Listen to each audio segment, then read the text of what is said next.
Good morning, everybody, and welcome to our webinar today, a webinar that we're organizing for you, our societal stakeholders organizations, a webinar that will be talking about the digitalized opinion mechanism. So welcome, everybody. My name is Els, and I will be moderating the webinar in the background. As usual, all attendees muted during the presentations, but should you have questions, please feel free to use the Q&A of the webinar, which you can see on the slide here. The speakers will take some time at the end of the presentations to go over the questions. Should your question remain unreplied today, we promise to make a Q&A report available afterwards so you can have a look at the questions and answers. The webinar has been recorded for the moment, so you will also receive the presentation and the recording later today, so you can share it with colleagues or have another look in the future. So without further ado, I would like to introduce the speakers of today. My colleagues Deborah and Tamara are there for you to go over the opinion mechanism. So please, ladies, the floor is yours. Thank you, Els.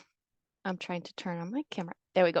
Hi, good morning, everyone. Thank you for joining us this morning. First, I just want to start by saying that we're very happy that this digitalized opinion mechanism is finally in place. And I want to reiterate our huge thank you to all of you and your colleagues for all your feedback and your input throughout the entire project up to the last testing phase. This made the project management really smoother and really ensure that it's a fit for purpose result. So very happy that we could do that hand in hand. The digitalization of the mechanism is an important step to continue our commitment towards inclusiveness of the societal stakeholders organizations in the Senate and Senelec later system. So very important milestone to be celebrating together. Today's agenda is very straightforward. We're going to walk you through the new feature. We're going to give you a step-by-step guide on how to submit the opinion digitally. You'll have a mock-up session done by Tamara. And then we'll give you a little taste of the next steps. And of course, probably the most important part will be the questions if you still have any. So let's start now with the next slide. As a reminder, although I'm sure you all know, the right of opinion has been officially granted in 2016, launched in 2017. It's really a very important pillar of our inclusive way of working. It was very important to ensure for all of us a simplified workflow for all the impacted actors in the mechanism. That is, of course, you, the submitters of opinions, but also us at CEN, because we had a lot of sharing and forwarding to do. And of course, lastly, the chairs and the secretaries of the different TCs impacted. So the digitalization first and foremost means no more email chain, a very much simplified system, of course, also means more likely to be used by you, and also less likely to have errors or missed information happening, therefore further ensuring that your voice is heard during the different commenting stages. Digitalization also means a more accurate data collection of the opinions submitted as a whole, which is, again, a very important step for transparency overall. And finally, a very important added value of the digitalized process in the CEN environment is the higher visibility and, again, transparency of the opinion mechanism, because all the balloters will now be able to see your submitted opinion as soon as it's submitted while the ballot is open. But you'll hear more about that from my colleague Tamara in a second. Since the deployment of the digitalized opinion mechanism in mid-March, a couple of weeks ago, all of you SSO staff representatives who already had a commenter role in the CEN TC's environment have been granted access to the opinion feature. For those of you who might be familiar with the database extract exercise that we do on a quarterly basis with you, that refers to the permissions tab, and anyone that has a CEN commenter role there for the relevant stages of an opinion have been granted that. So if you have any issues with this, we'll be there to answer your questions later this morning. Now, the digitalization of the mechanism overall doesn't impact the mechanism itself. That means that the right of opinions still does not affect the ballot or the outcome of the vote, as it is still not a voting right. It doesn't affect the national delegation principle or challenge the consensus building process that you're very familiar with. And also, of course, submitting an opinion remains a complementary right to your right to submit comments at inquiry and formal vote.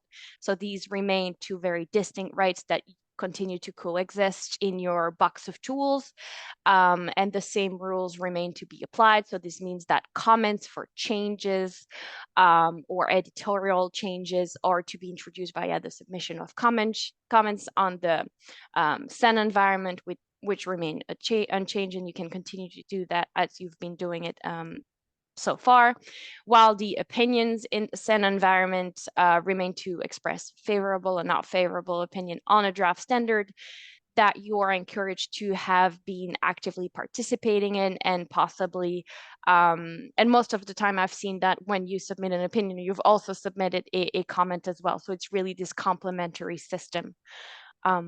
Voilà, so enough about those reminders. Tamara will now walk you through the new digital journey to submit an opinion in the CEN environment. And go ahead, Tamara, thank you. Thank you, Deborah. Good morning to all, first of all. I will first go through a few slides and then I'll do a demo on the test environment. So where do we find this submit opinion feature? So you need to go to the CEN Electronic Applications homepage. You will find it in the ballot type inquiry and formal vote. And when you open the vote on the landing page, we've added a new tab on the right-hand side called Submit an Opinion. And those of you who have a commenter role appointed by one of the three organizations will see this tab here.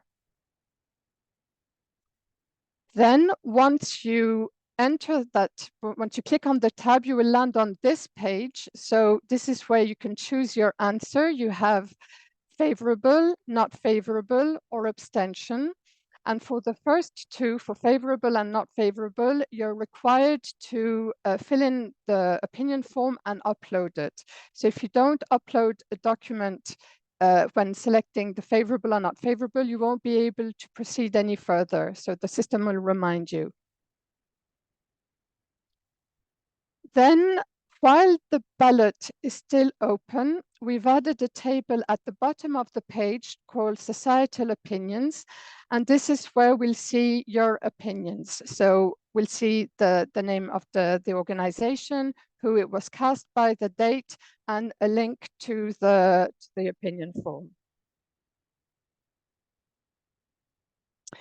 If you needed to change your answer, let's say you selected favorable and you want to change it, or you need to change the actual opinion form, you need to go to your organization and click on the little arrow.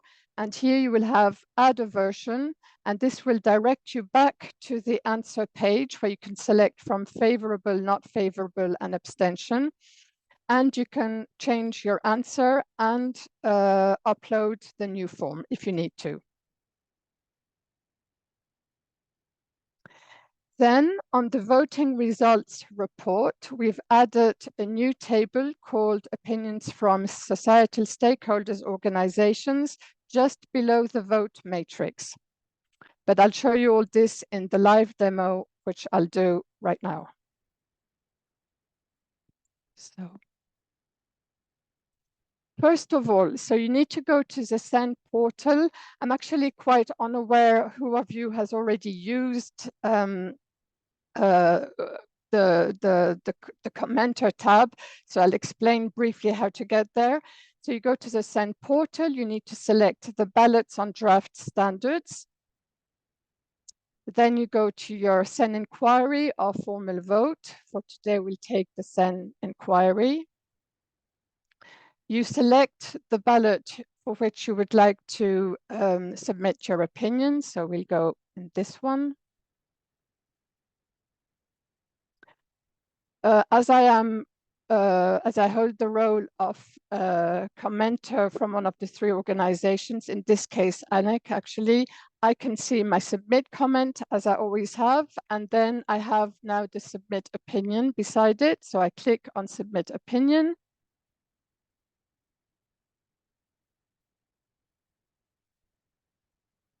I'm in the test environment, so it sometimes can be a little bit unstable. I see my organization beside the opinion, and here I select an answer. So let's say I choose not favorable, and then I submit my opinion. The system will tell me for this answer, I need to upload the opinion form. So I'll do this right now.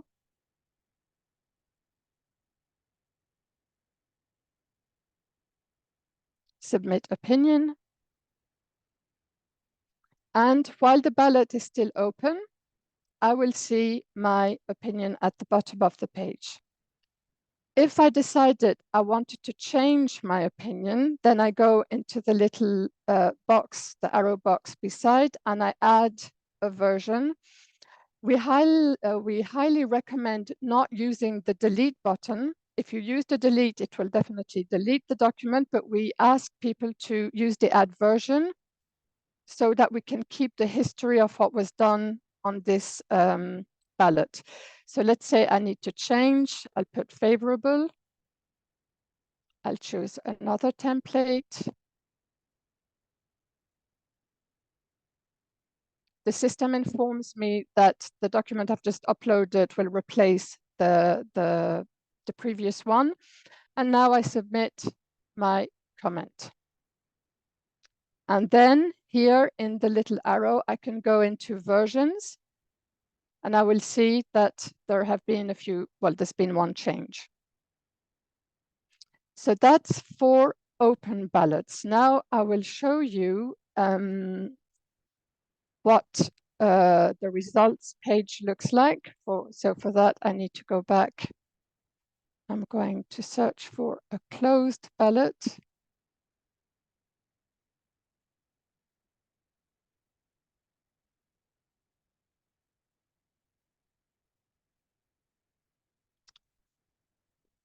I'll take this one. So the ballot here is closed. I can see the votes and comments and the opinions at the bottom. Then if I go into the results page, we have now, so basically it's the same as it used to be, but we've added below the vote matrix table, we've added a new table, opinions from societal stakeholder organizations. If you click on the document, it'll open the opinion form. And then if we go at the bottom of the page, we find our comments from commenters, which we always had in this location. Then at the bottom, we have the zip file. So if you click on zip file, I will save it.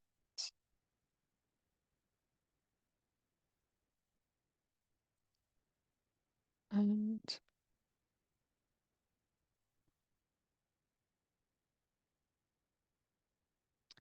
so we have our results page in Word and PDF, and we've added this folder with the opinion files. So if I click on it, I have my three my three opinions.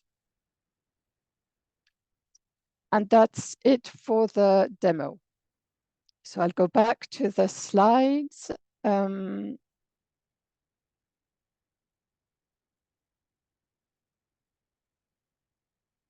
And talk a little bit about the next steps. So after this, well, let's say between today and Friday, we'll send you the user guide and the link to the recording from today's webinar. The bus guidance document has been updated and all CEN chairs and secretaries have been informed of this new feature. We're also working on the e-balloting, the new e-balloting project, which is planned to be deployed sometime in Q1 of next year. So we're aware that certain of the features that we've been talking about with some of you have not been fully considered in this version of the balloting system.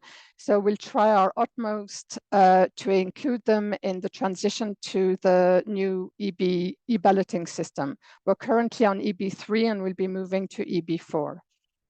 And then what needs to be reminded is that for the CEN opinions, you need to continue as you always have, because we're currently working on the project.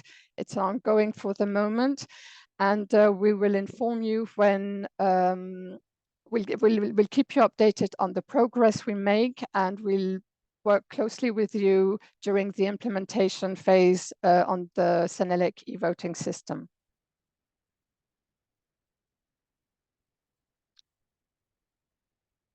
So I don't know, do we have any questions? I will have a look.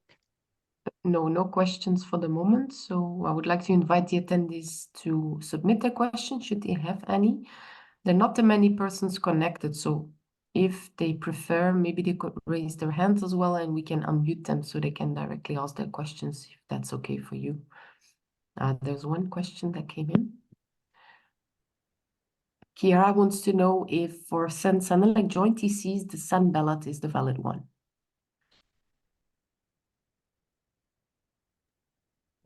Yes, sorry, yes. The e-balloting system is the right one. It's valid.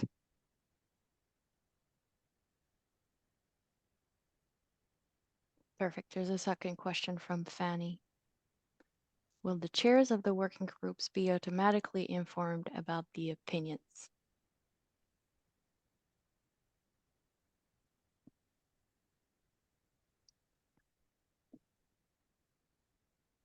No, they won't be. If they hold the role of chairs in a working group, they won't receive a notification of, they won't receive any notifications. Thank you.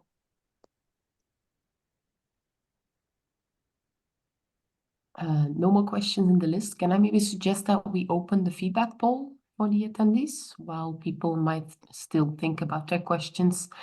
Others can fill in the feedback poll on screen. So it's just a short poll with 3 questions that we would like you to answer for our future webinar. So we take a look at the questions or the replies to improve our webinars in the future. So thank you.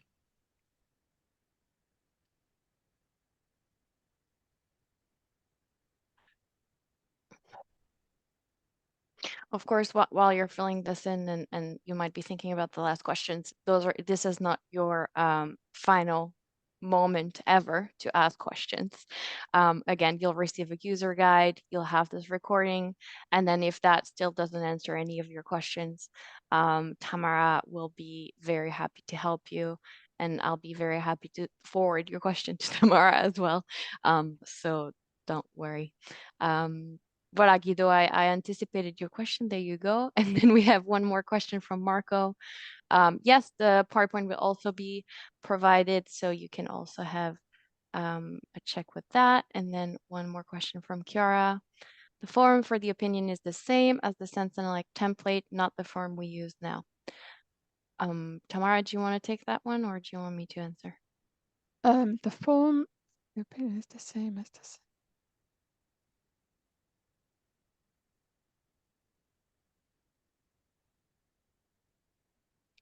If you want to, I can start and then you can compliment me. So Chiara, forms don't change for the moment. So you have the commenting form, that one you use for the commenting process, and the opinion template that you've been using for the mail chain is the same opinion template that you need to submit now online in the digitalized opinion mechanism in the CEN environment. And of course, for the CEN environment, you also continue to use that same opinion template. So for the moment, the templates do not change. You still need to use them in all the environments. And as Tamara said, in the future, we hope to not have any more opinion templates to be submitted and to have everything included in the digitalized system, but that's for a second stage.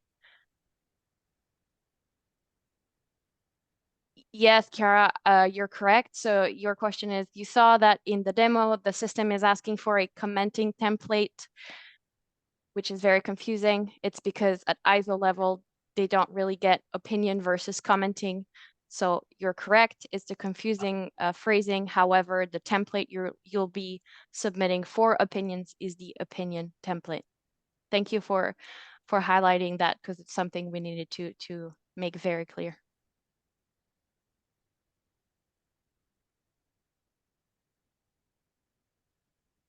I hope that answered your question, Chiara. I think that's it.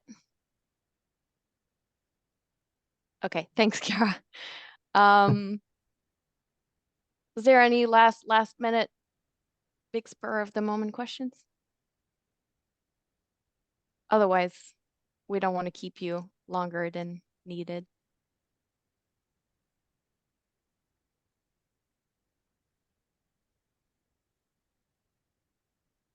Okay. Elsa, I think you can close then. Yes, I'll close down the call. Thank you very much, everybody, for providing the answers. Thank you, Deborah and Tamara, for the interesting overview of the opinion mechanism. And then on the last slide, some kind reminder of our upcoming webinars or events. On the 16th of April, we're having a webinar on the EN ISO 14083 on the greenhouse gas emissions. Should that be of interest for you, you're free to join. And on the 18th of April, we're having a workshop navigating the transition on alternative fuel infrastructure. So thank you very much, everybody, for joining. As promised, we will be sharing with you the recording, the presentation later on. And then, of course, should you have questions in the future, feel free to come back to us, and we'll help you out as soon as possible. Thank you. Have a nice day. Bye-bye. Bye-bye. Thanks. Bye-bye.